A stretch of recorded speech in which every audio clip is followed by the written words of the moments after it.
presented by Ridhan Music.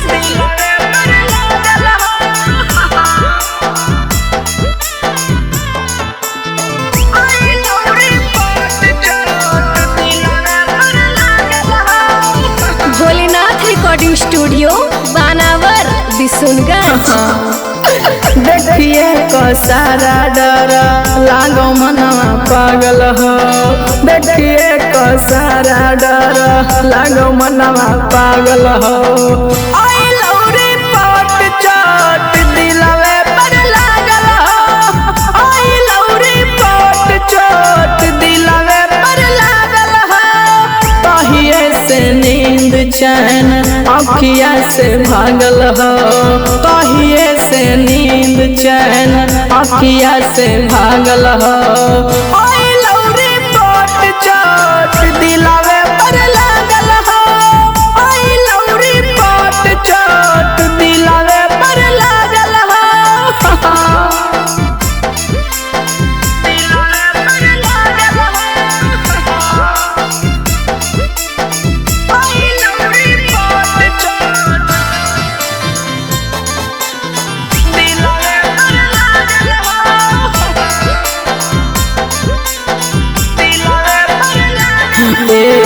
खाला जाहो खाना पीना मुश्किल हो लो जीना गे।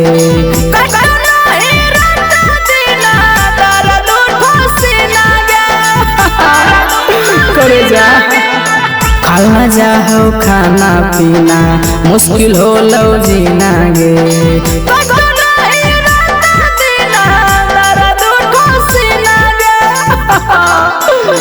लागो की समतिया सथिया अगिया में दागल हो। लागो की समतिया सथिया अगिया में दागल हो। ओए लौरी पोट चोट दिलवे पर लागल हो। ओए लौरी पोट चोट दिलवे पर लागल हो।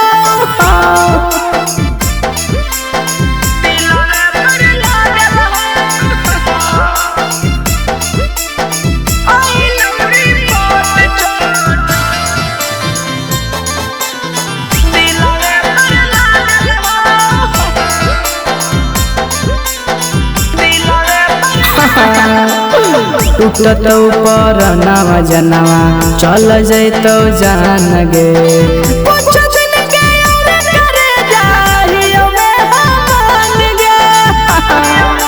सोना टूटत ऊपर नवा जनवा चल जैतो जान गे।